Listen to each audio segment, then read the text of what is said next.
bisa bikin PR untuk bikin SQS dulu. Kira-kira saya kasihnya apa nih? Kalau 500-an itu kira-kira apa ya? Kalau umurnya segini kira-kira apa? Jadi waktu datang ke klien, teman-teman sudah well prepared, sudah siap, ya. Terus kalau teman-teman mau ketemunya sama yang targetnya marketnya di atas, berarti teman-teman harus belajar lebih. Kalau dia tanya soal investasi, aku jawabnya apa? Kalau soal paper aset gimana? Tanya sama leadernya. Kok aku mau ketemu sama orang ini nih, kira-kira dia penghasilannya oke nih. Aku bawain apa ya? Paper aset, ayo belajar. Nah, jadi teman-teman lebih siap sehingga teman-teman tidak beraktivitas dengan percuma. Kalau mau perang juga, perangnya itu nggak mati konyol gitu ya teman-teman ya. Senjatanya ada. Kalau soal closing nggak closing teman-teman, closing itu pasti, saya kasih tahu. Closing itu pasti kalau kita satu yakin, dua well prepared. Ya, kita benar-benar siap hadapi ya. Nah, know your target. Kemudian find out client's expectation. Teman-teman belajarlah untuk selalu mendengarkan. Nanti skill mendengarkan akan dibawakan oleh Pak Heru teman-teman ya. Always listening, always understanding. Itu moto yang benar-benar menurut saya luar biasa. Moto Prudential yang paling nyeleneh. Yang lain kan asuransi lain for your future. Terus apa? Pokoknya masa depan, keuangan. Ini satu-satunya yang always listening. Apa sih hubungannya always listening sama keuangan? Kan nggak ada. Tapi ternyata kalau kita benar-benar mempraktekkan always listening, itu luar biasa teman-teman. Waktu kita dengar ya, si klien itu berbicara, kita menganalisa. Dia kan ngomong, waktu kita ajak ngomong, dia tuh fokusnya ke anak terus misalnya. Anakku ini gini, anakku ini gini. Berarti dia titik beratnya dia, fokusnya dia sama anaknya. Jadi kita jangan ngomongin soal penyakit kritis, kita jangan ngomongin soal yang lain-lain, paper aset yang lain. Kita langsung tanya, oh ya apa, punya plan untuk anakmu itu apa? Memang kita mesti kasih tahu teman-teman ya, kalau anak punya pendidikan, tapi orang tua tidak punya kesehatan sama sekali. Kalau orang tuanya terjadi apa-apa, mungkin duit pendidikannya nggak akan bisa jadi pendidikan. Pasti untuk bayar orang tuanya dulu. Ya biasanya kan seperti itu ya teman-teman. Kita memang harus kasih tahu. Tapi kalau klien nggak mau, jangan dipaksa. Ikutin aja dulu kliennya maunya apa. Sambil kita kasih tahu teman-teman ya. Tapi kita mesti tahu klien itu apa sih yang dia harapkan dari kita itu apa, ya. Nah ini berkaitan dengan nomor 3, sell the solution. Teman-teman, saya kasih analogi ya. Orang beli laptop kan banyak mereknya, ya. Kenapa sih ada orang beli laptopnya yang HP, ada orang beli laptopnya yang lain gitu ya?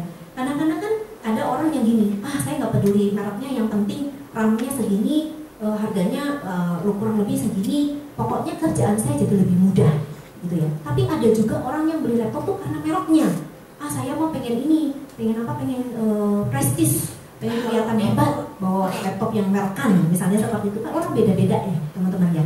Nah dari situ teman-teman, sebetulnya kita kan sell the solution. Kita mesti tahu apa sih kemauannya dia. Dia kepinginnya apa yang mau dikasih makan dari dia. Oh dia kepingin mempermudah pekerjaan ya, kasihnya yang ini. Kalau dia kepingin yang prestis, kasihnya merekan. Ya, seperti itu teman-teman ya. Sama teman-teman. Kalau kita ketemu sama klien itu maunya apa? Dia itu masalahnya di mana? Problemnya di mana? Kalau nggak punya problem, kita kasih problemnya. Kasih problem maksudnya gimana? Kita kasih tahu. Ci, kalau Koko nggak punya proteksi sama sekali, kita nggak ini aja, nggak ngomong ya, nggak minta ya. Kalau sampai ada apa-apa sama Koko, kita tuh bawa anak loh, nanggung anak. Nah, terus nggak ada tabungan, nggak ada biayanya kan jalan terus. Kalau misalnya kepala keluarga sampai ada terjadi resiko, emang biaya-biaya berhenti semua? Kan enggak, uang sekolah tetap bayar, listrik tetap bayar, makan tetap kita mesti makan. Itu kan biayanya jalan terus. Terus dapat dari mana? Nah kita kan nggak mungkin habis berkabung, terus kita tahu-tahu suami meninggal, besok kita kerja lagi dengan full fokus, kan nggak mungkin. Pasti setidaknya kita lagi berduka, pasti agak menurun kinerjanya kita. Nah itu kan butuh dana untuk meng-cover itu semua. Nah kita kasih tahu begitu ya. Jadi dia kepikir, oh iya ya, itu skill aku mesti gimana yul. Baru kita kasih tahu solusinya. Oke. Ini kok kayaknya tegang semua ya. Saya kasih satu video dulu ya. Saya kasih satu video, mungkin teman-teman pernah lihat, tapi nggak apa-apa, buat request aja. Soalnya kok kayaknya tegang semua ya.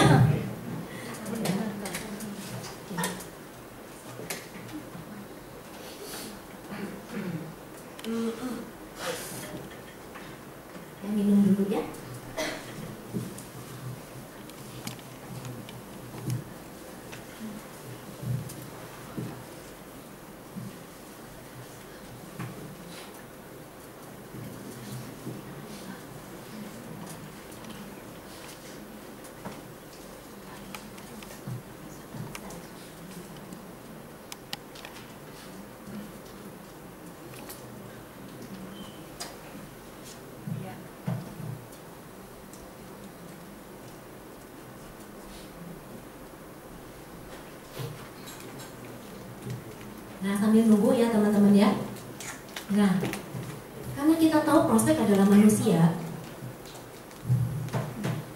Manusia kan ada logikanya, ada emosinya teman-teman ya.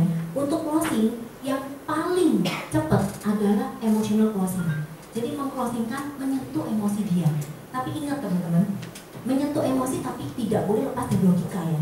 Jadi kita kasih tahu seperti tadi cerita saya tadi ya, contohnya ya, ayo Ci, kalau nggak punya, Koko nggak punya proteksi, ya apa Ci, kalau sampai terjadi sesuatu sama Koko, kelihatan loh, sekarang loh, umurnya orang 40 tahun, wis kena serangan jantung, Ci.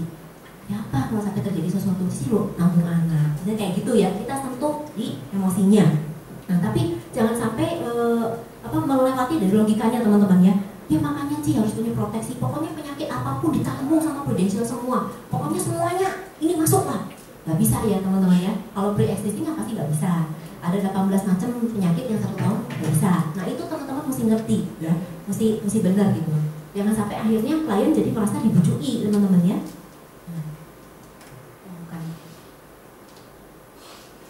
Nah ini, prospek adalah manusia, mempunyai rasa cinta, perhatian, dan tanggung jawab keuangan. Tunjukkan dan yakinkan. Oh ini ya udah, lihat video dulu ya.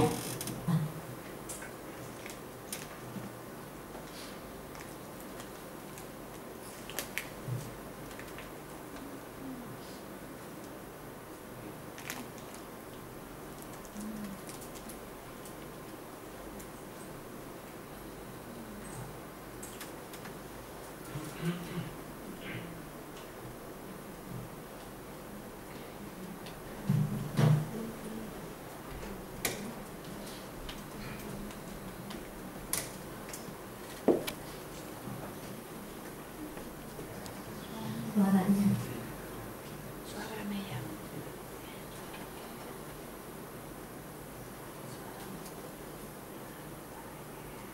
Tahu ya teman-teman ini film apa ya? Nah, tapi ini versi lain teman-teman, versi Jowo.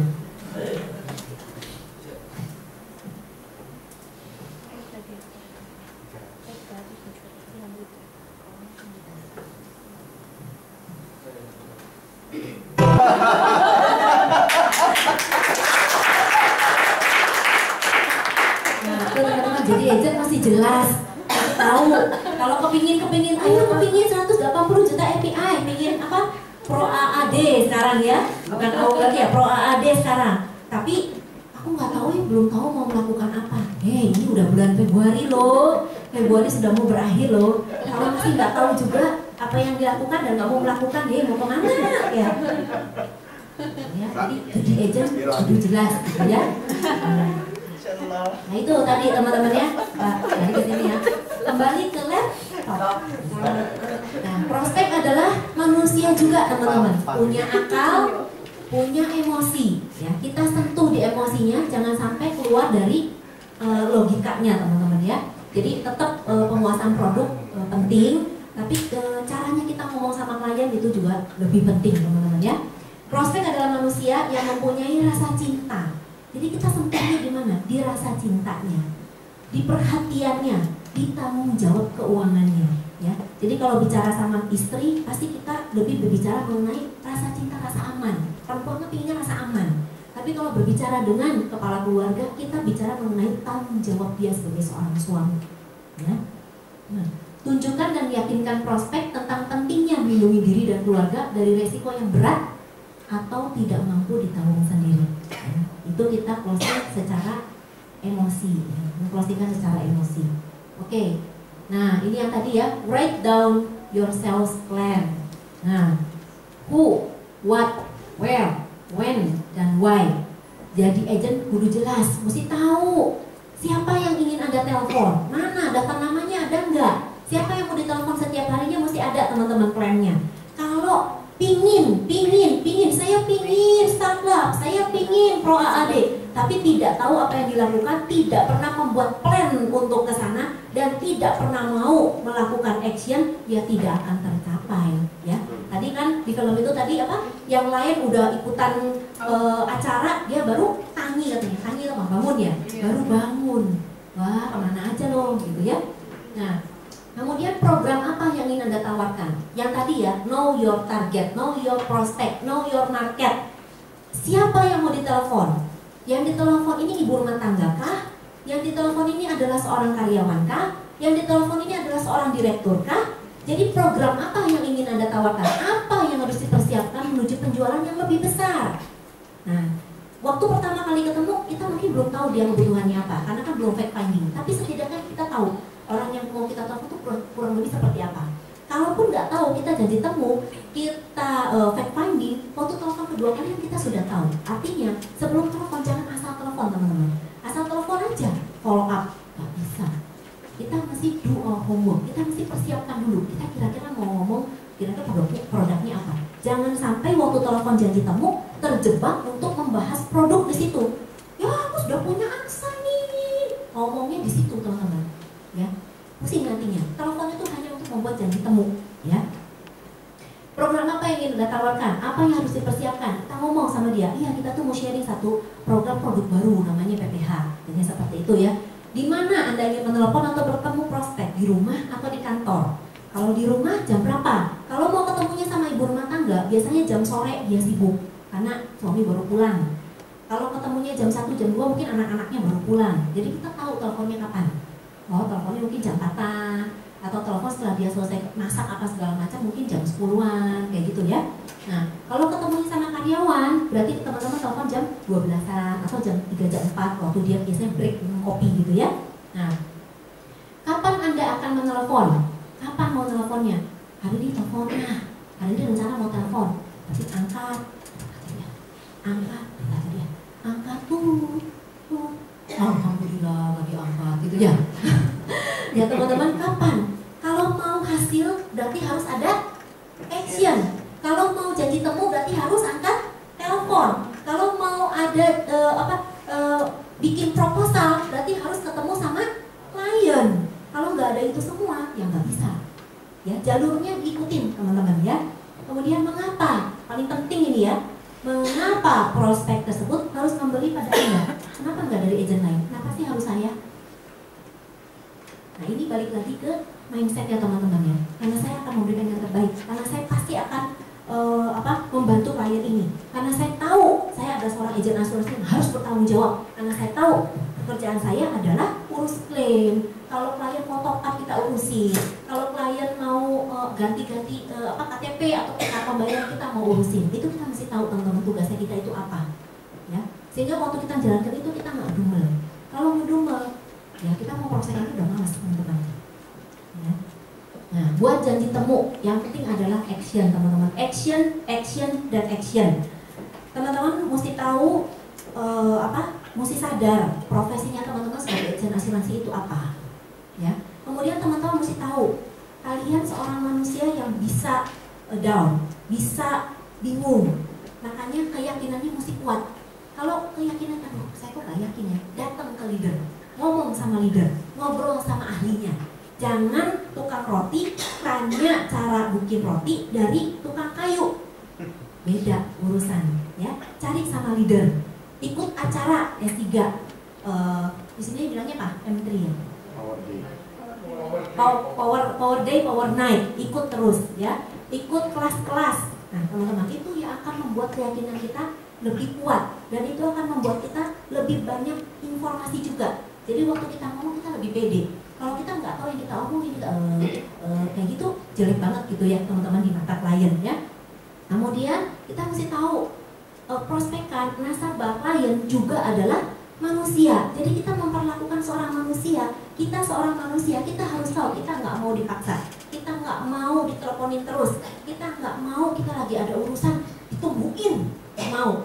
Kita ingin diperlakukan sebagai seorang nasabah yang seperti apa. Kalau kita jadi nasabah, kita mau gimana sih? Kita pengen orang yang enak diajak ngomong, kita pengen dapat banyak informasi, kita pengen dibantu. Begitu, teman-teman. Ya. Kemudian setelah itu, teman-teman harus punya sales plan, harus punya perencanaan kerja. Tanpa itu, teman-teman, tidak bisa teman-teman melangkah ke langkah yang selanjutnya. Ya. Itu dari saya, mungkin selanjutnya akan disambung oleh Pak Heru. Ya.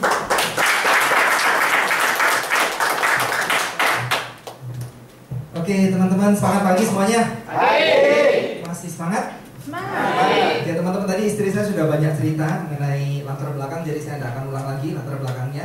Mungkin saya sambil cerita sambil ini ya, sambil apa yang kita alamin, cara prospeknya seperti gimana, mungkin seperti itu ya.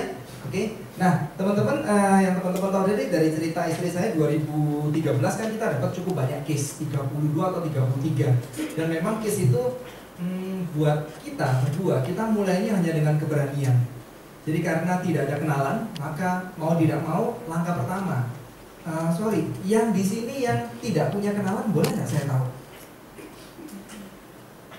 1, 2, saya rasa yang punya kenalan lama-lama juga habis ya. Masalahnya kan kita seperti itu ya.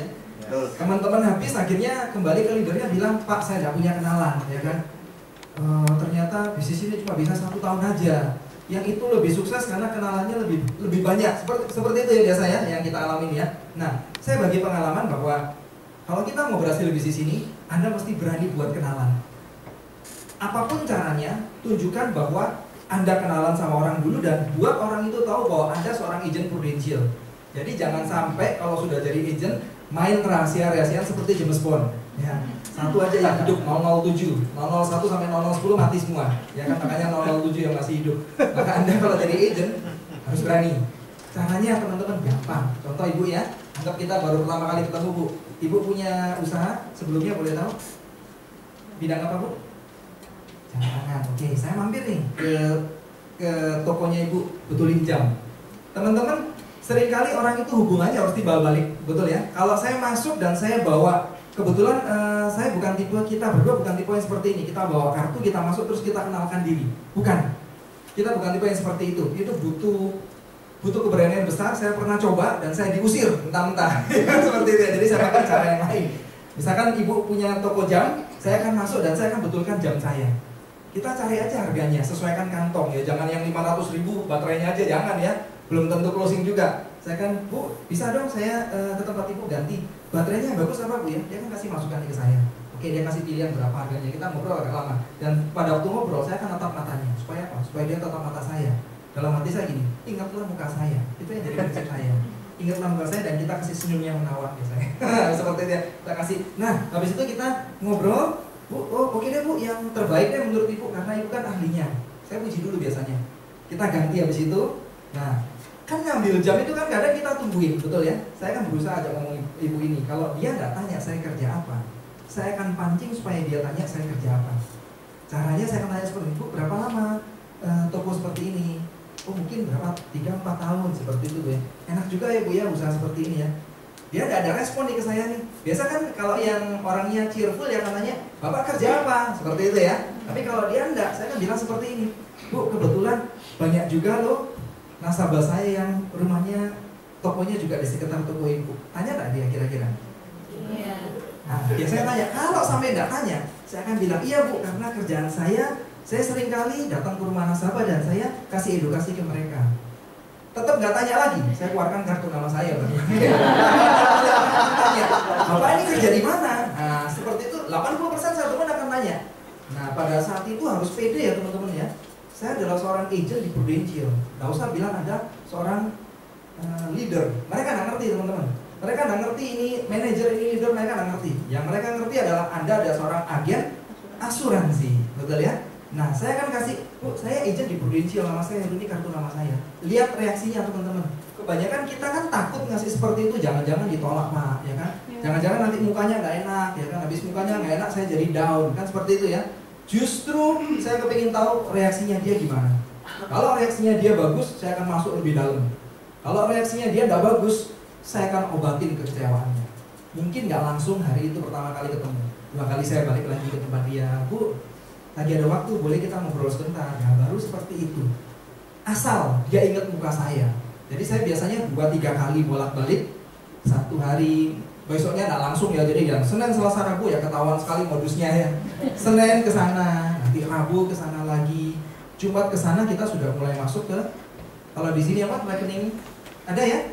Cara menjelaskan rekening. Kalau di kita, kantor kita ABC. Kalau di sini A dengan Pak Ali ya, Pak Ali, ada tahu ya teman-teman Pak Ali ya, rekening Pak Ali ya, di kita disebutnya rekening ABC.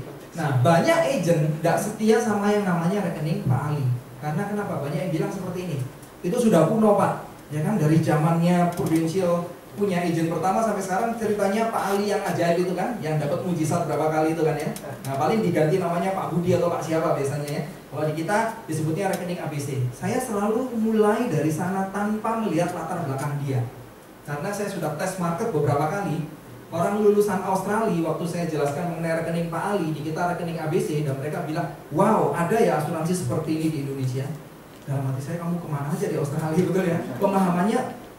Ternyata pemahamannya dia juga walaupun lulusan luar negeri, hasil ngobrol dengan dia, yang dia tahu adalah dia sudah disiapin semua kalau di luar negeri. Dari gaji dia sudah all in, pokoknya di dalamnya ada insurance. Tidak bisa merancangkan seperti kita. Maka Anda mesti berbangga. Kuasain sedikit financial planning, perencanaan pensiun, perencanaan warisan melalui paper aset, itu sesuatu yang wow di mereka. Dan kembali lagi, edukasi dulu. Nah, jadi yang kita lakukan seperti itu. Kalau di 2013 itu cukup sedikit case-nya, 33, dan kita berhasil meraih startup juga. Siapa di ruangan ini yang kepingin startup? Wow, semua ya. Teman-teman saya kasih tahu, startup itu ada enaknya. Enaknya seperti ini. Sebelum saya startup, saya kalau prospek ke teman saya tadi sudah pernah dijelasin sedikit sama istri saya, 17 tahun saya ada di Bandung. Terus saya kembali ke kota Surabaya, suatu kota yang baru buat saya, dan saya bertemu teman saya yang 20 tahun tidak pernah ketemu. Dan begitu saya gabung, saya langsung tulis di profile picture BBM, waktu itu BBM masih ya, Heru Wibowo Prudential, langsung seperti itu. Nah, ternyata ampuh loh seperti itu ya. Wibowo saya mau besar sekali. Jadi begitu saya say hello, langsung dijawab, aku coba prospek.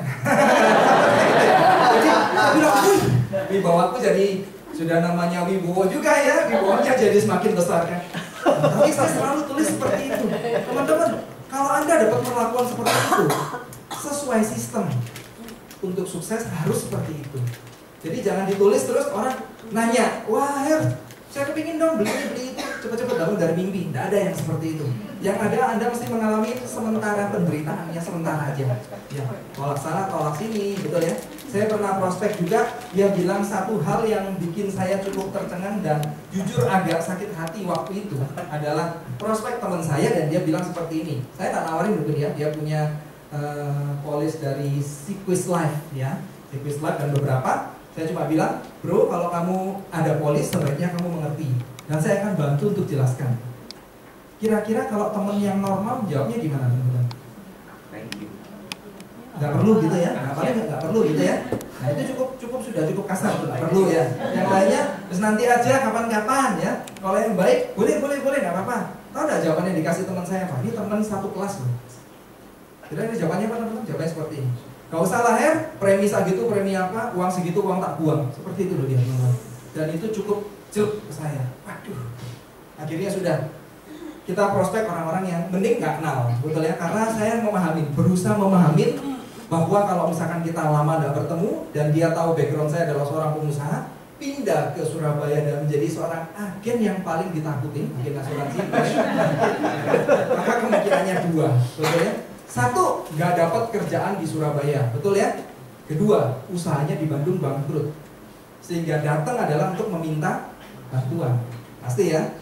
Wajar, terima Pak, itu adalah penderitaan sementara ya. Nah, 2013 kita berdua meraih startup. Teman saya telepon, saya nggak pernah kasih tahu dia kalau kita dapat startup. Dia taunya dari mana? Dari koran. Tapi gimana caranya supaya dia tahu? Ya kita juga jangan menyembunyikan. Anda di sini kan jual diri, betul ya? Anda jual prestasi Anda juga. Begitu masuk koran, foto masukin Facebook, betul ya? Bukan teman-teman di sana semua. Dia lihat, dia telepon loh. Her, wih, sombong sekarang ya. Sudah sukses ya, sudah jalan-jalan ke luar negeri. Main dong ke ruko saya. Saya main ke rukonya pertama setahun yang lalu dikirim teman-teman. Sekarang saya disuruh main, wah sekarang udah ada waktu lah ya kan. Kamu sombong lah sekarang, udah ada banyak main lah kesini kita ngobrol. Kalau sudah sukses kok jadi sombong. Padahal tuh orang yang sama yang bilang seperti itu. Bilang oke nanti saya main deh ke sana. Jadi teman-teman perlu buat teman-teman di sini punya yang namanya prestasi. Punyalah minimal pernah meraih prestasi di Prudential. Kalau startup kan Anda dapat sekitar 12,5 sampai 13 juta. Betul ya Pak Antoni ya? Kira-kira segitu ya sama bonusnya ya. Anda ulang 2 kali, Anda menjadi 25 juta, 26 juta. Anda mau cicil rumah mewah, Anda mau cicil mobil yang mewah, Anda bisa dari penjualan seperti itu. Dan kalau sudah dapat sekali, Anda akan termotivasi untuk ngulang terus. Kenapa? Seperti tadi, ya kalau kita punya leader tuh enak ya, ngomong sedikit tapi nusuknya dalam, tapi untuk kebaikan kita. Oke? Kalau sekali namanya kebetulan. Kalau bisa berkali-kali, baru itu ada patternnya, ada polanya. Leader saya bilang seperti itu, Bu Ida. Saya bilang betul juga ya. Nah, lagi ya.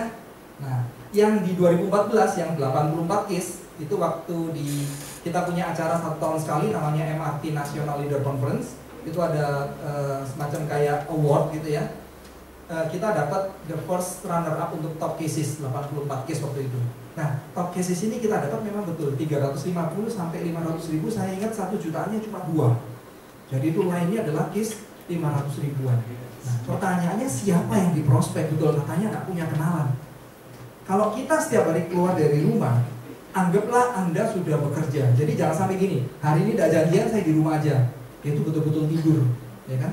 Tapi Anda mesti keluar, pokoknya langkahkan kaki keluar. Nah, beberapa yang kita dapat, ini kita buka aja nggak apa-apa. Itu teman-teman garap nggak apa-apa. Teman-teman tahu semua pegawai kafe yang ada di Surabaya. Selsu cukup besar ya, PT Kapal Api ya. Anda tahu PT Quickly, franchise dari Taiwan kalau saya nggak salah ya, pelopor bubble pertama, oke? Ada Tipreso, betul ya? Pegawainya mereka yang kita prospekin teman-teman. Jadi jangan kira mereka nggak kuat nabung loh. Asal Anda bisa buat dia mengerti bahwa itu penting, mereka jauh lebih disiplin daripada pengusaha kalau nabung. Belum jatuh tempo kita sudah ditelepon, Pak segera didebet. Dikirain dia kita yang debet gitu. Saya takutnya kepake Pak, ya kan? Didebet segera Pak, tolong ya Pak ya. Oh iya tenang aja. Nanti tunggu aja tanggal sekian didebet, sampai mereka ketakutannya seperti itu. Dan sampai hari ini case mereka enforce. Jarang sekali yang lapse. Saya ceritakan satu pengalaman saya waktu prospek salah satu pegawai kafe. Counternya kecil, counternya itu nah satu gini nih, betulan segini nih. Yang ada di Papaya deh. Saya kasih tahu di Papaya, tahu ya? Si Bang Darmo ada satu Quickly di situ. Saya minum di situ dan saya prospek dia. Tapi prospeknya tidak ketahuan. Jadi cara prospeknya seperti ini teman-teman. Itu ada masnya. Pertama adalah kalau Anda mau diterima orang yang baik, Anda mesti merasa happy dengan diri sendiri. Jangan sampai prospek dengan beban. Itu tidak bisa. Gimana Pak supaya nggak ada beban? Anda mesti tahu profesi Anda ini apa sih? Agent. Agent tugasnya apa? Bapak? Apa Pak?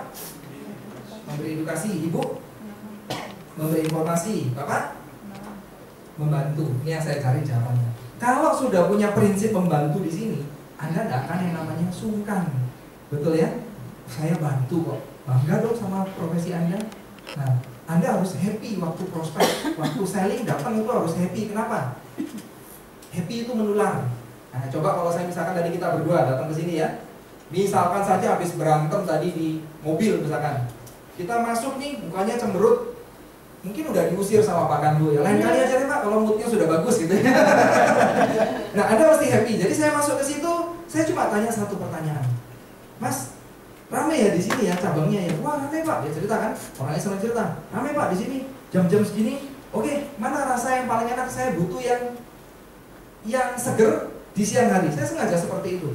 Wah ada ini. Saya nggak ngerti juga ya. Plum with apa gitu kan, yang canggih-canggih bahasanya, plum with ini. Oke deh, menurutmu yang paling bagus yang mana?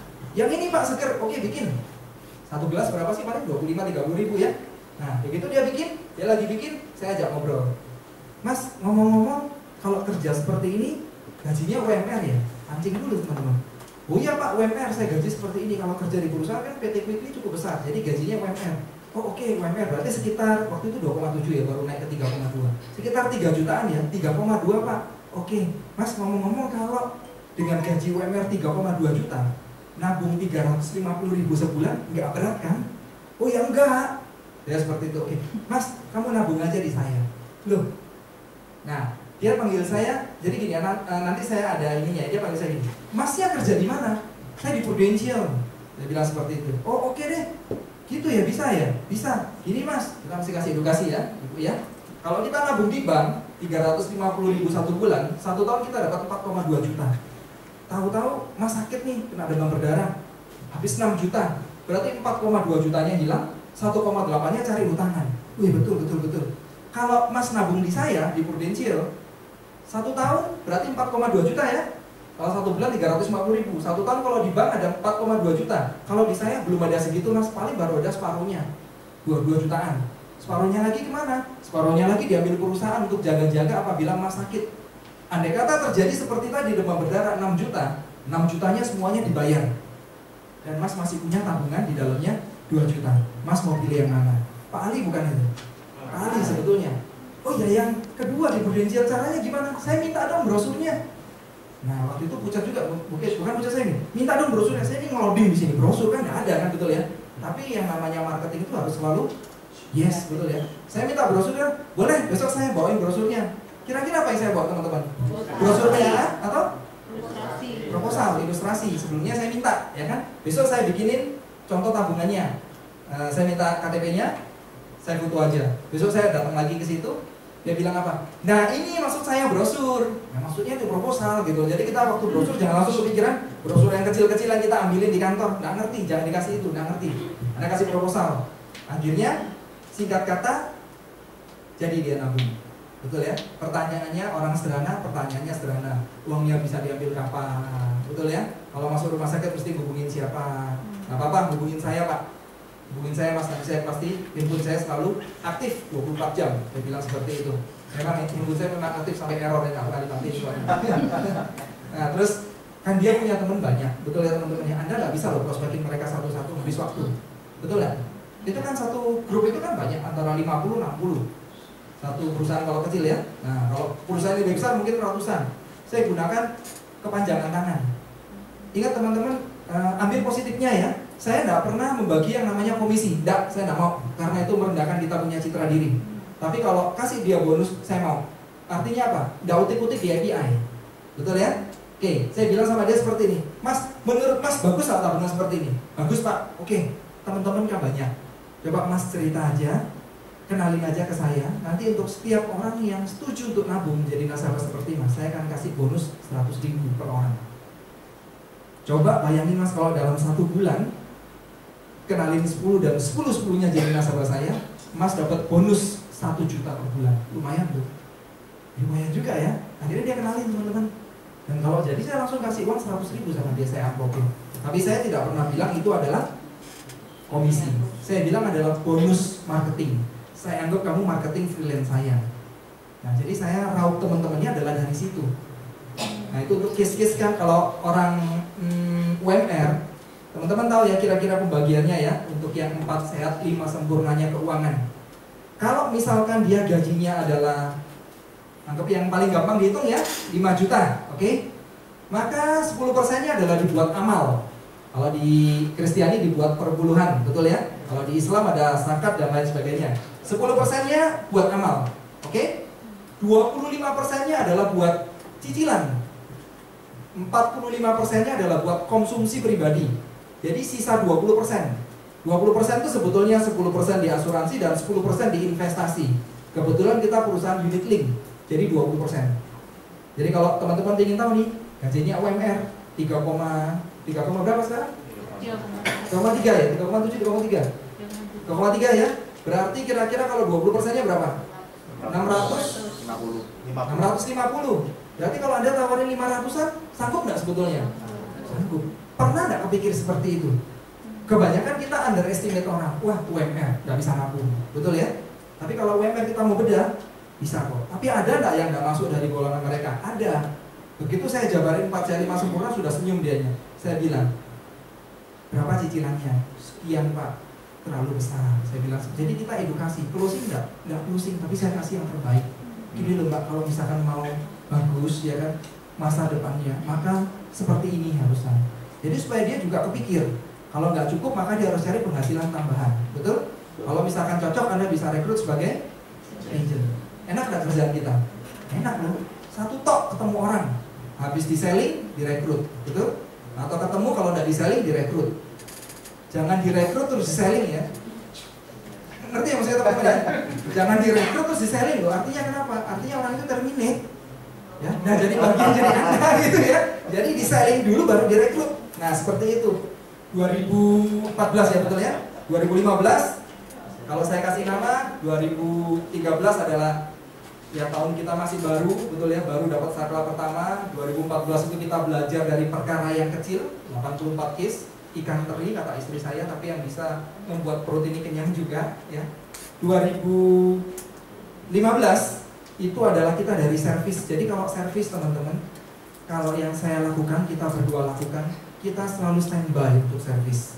Untuk apa? Untuk ngurusin adminnya? Enggak. Untuk kasih lihat bahwa kita ini punya komitmen. Dan pada waktu servis pertama, saya punya tips. Pada waktu saya pertama kali ketemu orang atau pertama kali ngurus klaim, saya akan selalu pakai jas. Betapapun panasnya itu. Di mitra keluarga saya pakai jas. Kalau misalkan saya pertama kali ngurusin klaim, seingat saya sampai hari ini saya 90% kalau ngurusin klaim saya selalu pakai jas.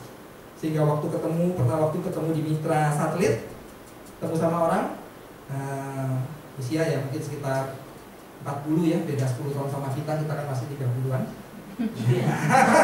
Ketemu di lift, saya sapa, Bu, siapa yang sakit? Nah, Anda pasti terbiasa seperti itu ya. Jujur teman-teman, saya bukan tipe, Anda kalau belajar tipe kepribadian, saya bukan tipe pribadi yang suka bicara sama orang. Tapi di bisnis ini Anda bisa berubah ya. Saya ketemu di lift dan saya sapa, Bu, siapa yang sakit? Oh, ini anak saya, sudah keluar. Iya, ini baru hari ini keluar. Bapak dokter spesialis apa? Langsung dia bilang seperti itu. Karena saya pakai jas, teman-teman, saya bilang, oh saya agent asuransi. Oh, dari mana? Prudential. Oh, saya sudah pakai Ace Life. Masa lalu ya, sekarang cap ya, cabi-cabi ya. Nah, seperti itu teman-teman. Jadi tips saya ya, penampilan number one. Betul ya. Andai kata tadi kita berdua masuk pakai jeans warna biru ya kan, pakai jas, dalamnya pakai kaos oblong gitu, menarik nggak kira-kira? Ya. UB baru kali dari mana gitu ya. Nah, jadi penampilan penting teman-teman. Jujur ya, pada waktu kita pertama kali bertemu sama orang, yang memberikan kesan pertama adalah penampilan. Bukan karena kita istilahnya selalu melihat apa yang di depan mata, enggak teman-teman. Tapi manusia selalu visual. Saya kasih contoh deh, ibu yang sebelahnya, kalau istri betul ya? Oke, Bu, coba ibu bayangkan sebuah meja. Sudah? Oke, apa yang ada di bayangan ibu barusan? Warnanya? Coklat, kakinya? Oke, ibu tak membayangkan meja adalah MEJA, enggak ya? Nah, itu buktinya. Ya, kalau teman-teman manusia kita semua manusia hampir semuanya tipenya visual. Dia akan melihat dulu apa yang bisa dilihat oleh matanya dia. Betul ya? Maka dari itu kalau kita yang kerjanya setiap hari ketemu orang, ya kita dilihat sama orang. Saya tidak mengharuskan teman-teman sekalian, bahkan tim saya untuk berpakaian mahal. Tidak, minimal rapi. Dari atas sampai bawah itu rapi. Itu orang senang kok lihatnya. Saya paling senang kalau ketemu sama pegawainya bank. Betul ya? Rambutnya bagus, ya kan, baik cowok maupun ceweknya, baunya wangi gitu kan. Kadang lewat gitu baunya wangi gitu kan. Itu kan menimbulkan kesan tersendiri.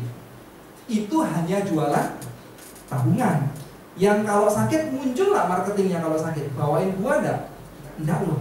Anda yang kerjanya lebih bernilai, nasabah sakit Anda datang bawa buah. Minimal tidak serapi dari dia. Sorry saya bilang, nggak bisa sukses. Minimal Anda mesti serapi dia dan sewangi dia. MLM ya. Masa lalu istri saya adalah seorang MLM juga dia. Wangi, rapi, betul ya, MLM loh ya kan. Ngajakin apa biasanya? Beli, betul ya. Produknya bagus, MLM, betul ya. Tapi Anda ngajakin apa? Nabung. Kalau sampai sakit, Anda yang nengokin dia, betul ya. Teman-teman lain bawa buahnya pir sama anggur ya kan. Anda bawa pir, anggur dan uang, betul ya. Kurang bangga gimana teman-teman? 2015 seperti itu, 2016 ini yang paling menarik buat kita. Karena dari apa yang kita dapat 2016 ini semata-mata karena kasih karunia Tuhan. Kalau kita bisa dapat lagi untuk yang keempat kalinya startup. Karena baru kita kejar terakhir itu memang betul 4 hari tanggal 26 sampai tanggal 30. Sampai di tanggal 30 itu saya lari ke DMC. Tahu ya DMC ya, untuk yang store itu ya. Wah, sampai seperti itu. Jadi jantung ini rasanya sudah dak seperti itu ya. Nah, karena memang waktunya mepet dan kita kepingin gini loh teman-teman. Anda kalau misalkan jalan di dunia asuransi, do the best dulu.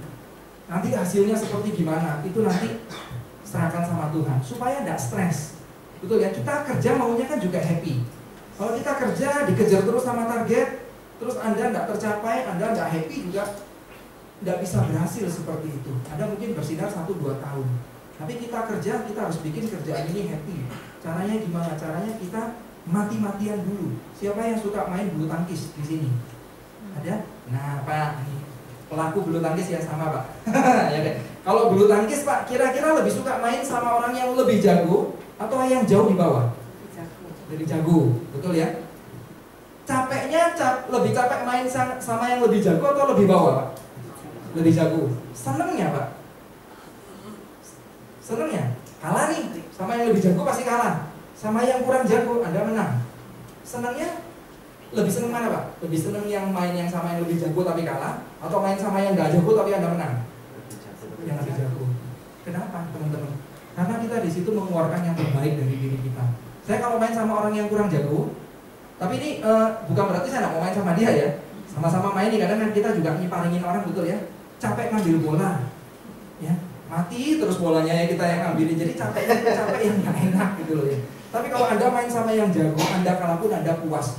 Kenapa? Anda sudah mengeluarkan yang terbaik. Sama di bisnis ini seperti itu. Closing nggak closing bukan masalah buat saya. Yang penting do the best. Tapi anehnya bisnis ini, kalau Anda sudah do the best, Anda closing. Nah, senang nggak akhirnya? Senang. Begitu Anda senang, dapat semangat baru lagi. Betul ya? Siapa yang sudah pernah merasakan closing di atas 30 juta API nih? Ada? Kantor ini? Nah, Ibu ya? Nah, closing 500.000 pernah, Bu? Rasanya beda nggak, Bu? Beda nggak kira-kira? Store submit nih, pas kebetulan di depan ketemu Pak Kanhu, ya. Bu, wah, kongres ya closing ya.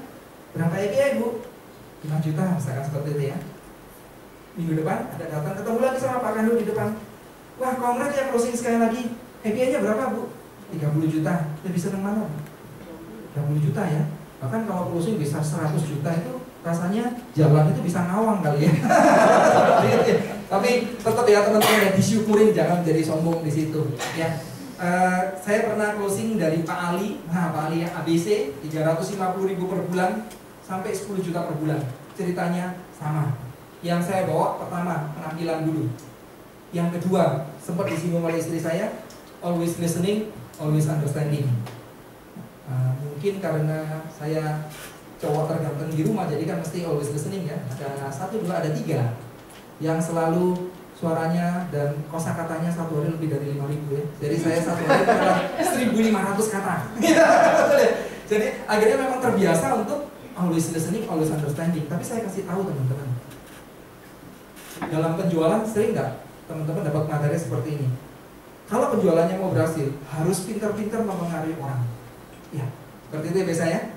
Biasanya oleh orang awam diartikan adalah orang yang pintar ngomong, betul ya. Maka banyak profesi speaker di depan, betul ya. Tapi tidak ada profesi listener. Pernah ada di talk show profesi listener? Tidak ada, nggak laku biasanya, betul ya. Yang ada adalah speaker yang menggebu-gebu, itu yang biasanya laku, ya. Motivator. Tapi Anda di sini, salah satu profesi Anda adalah listener. Anda dengar. Dan saya kasih tahu, coba nih saya tes deh, Pak. Kalau misalkan menurut Bapak skill untuk mempengaruhi orang, yang paling bagus skill apa, Pak? Setahu Bapak deh. Komunikasi ya. Bapak, kira-kira? Gerak tubuh. Ibu, kira-kira apa? Bahasa, ya kan? Banyak orang yang bilang gini, jadi agen asuransi harus pintar membujuk. Membujuk itu ada 2 teman-teman. Membujuk dalam bahasa Indonesia adalah persuasif, betul ya? Yang dari tidak tertarik dibikin sampai tertarik dan closing, good, betul ya? Membujuk dalam artian yang kedua adalah bahasa Jawa, bujui, ya. Membohongi, ngapusi, ya itu tidak boleh ya. Tapi Anda sebagai seorang agen asuransi jangan pintar membujuk teman-teman, tapi Anda mesti pintar kasih petunjuk.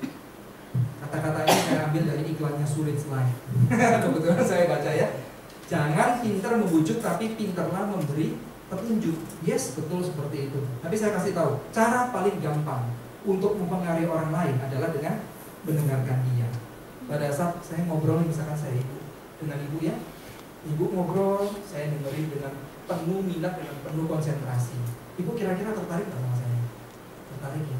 Itulah yang paling ampuh untuk mempengaruhi orang lain. pada saat Anda tampil pertama seperti itu, kesannya sudah bagus. Jadi jangan takut gini, Bapak kan kesannya sudah agent asuransi, betul ya? Kesannya sudah ada bagus. Jangan takut teman-teman. Anda mesti berani untuk menghadapi orang dan Anda tampil apa adanya. Belajar untuk mendengarkan. Begitu Anda dengarkan dengan baik, maka orang itu akan tertarik sama Anda. Itu loh kuncinya mempengaruhi orang. Sehingga closing itu nanti nggak susah. Closing nggak seperti ini ya. Pak, oke ya, rekening ini bagus. Oke, Bapak setuju nabungnya 1 juta per bulan. Deal ya Pak? Pernah ada yang closing seperti itu di sini? Nggak ada. Nggak ada, itu adanya adalah orang jualan handphone, betul ya, tawar-tawar baru dia itu. Tapi kalau di sini adalah, oke Pak, kalau Bapak sudah mengerti semua manfaatnya, saya bantu ke pengajuannya, Bapak tanda tangan di sini ya. Nah, seperti itu kan kita closing, betul ya? Anda mesti ada kata-kata satu yang ada di dalam pikiran adalah prinsip membantu, ya. Bahkan untuk tanda tangan pun Anda mesti bantu loh. Nggak mungkin dong SPAJ-nya dikasihin dia gitu terus dia bukain satu-satu tanda tangan. Pernah seperti itu? Nggak pernah. Kita bahkan dibalik, dibukain satu-satu, dikasih tunjuk tempat di mana dia mesti tanda tangan. Dan kita bilang, Pak, boleh ya Heru bantu untuk proses pengajuannya, Bapak boleh tanda tangan di sini. Satu-satu kan seperti itu kan. Nah, dan itu harus Anda perhatikan memang tugas kita adalah membantu. Even untuk closing kita mesti bantu. Beberapa orang tidak bisa memutuskan. Kalau program ini bagus, beberapa orang tipenya adalah jarang sekali orang tipenya seperti ini. Pak, bagus, oke, bawa sini semua SPAJ, proposal saya tanda tangan semua. Ini KTP saya, ini kartu kredit saya. Tidak ada seperti itu, tidak ada. Anda mesti membantu. Pak, boleh ya saya bantu, saya pinjam KTP-nya. Kan seperti itu ya. Gunakan sesering mungkin kata membantu. Karena tugas Anda memang membantu. Tanda tangan dibantu. Dibantu gini ya. Saya bantu tanda tanganin Pak, jangan ya, nanti Anda kena SP ya, seperti itu ya. Katanya suruh membantu Pak ya. Oke, boleh saya next. Oke, ini sudah tadi selling is fun. Saya kasih lihat semuanya deh. Ada 3 deh yang saya mau bagiin, hanya 3 aja. Kemasan, skill, motivasi. 3 kunci sukses dalam penjualan adalah seperti Anda mesti punya kemasan, Anda mesti punya skill, Anda mesti punya motivasi. Berbicara mengenai kemasan, saya angkat cerita dari Joshua Bell. Joshua Bell adalah seorang pemain biola yang sangat terkenal. Dia pernah 1 kali memenangkan Grammy Award. Dan dia menjadi komposer dari soundtrack sebuah film yang sangat terkenal, peraih Oscar, The Red Violin. Pernah dengar? Nah, komposernya yang